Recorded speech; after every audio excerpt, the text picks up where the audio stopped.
Hey there everyone, in this video I will show you how to disable Windows 11 login password and lock screen. First of all, I need to show you that my account is actually like this. I have the password to enter to on my account. So how we can disable this password option? So it's very simple, okay?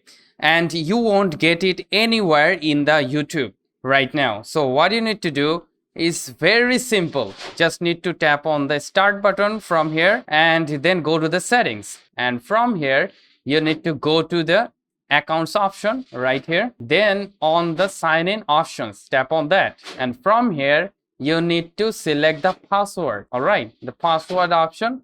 You are all set and you will see a change button if you have the password selected. So you need to tap on the change button right here.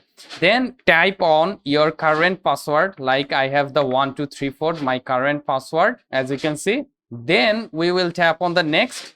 And here is the twist. You don't need to tap any kind of password here. You have to keep it blank like this. No, I didn't entered any kind of password. So it is now totally blank.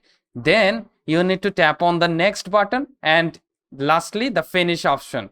So if I again go to the lock screen, let's go to the lock screen right away. As you can see, there is no password. So that's how you can easily disable Windows 11 login password and lock screen. If this video helps you out, please like the video and don't forget to subscribe. Thank you so much.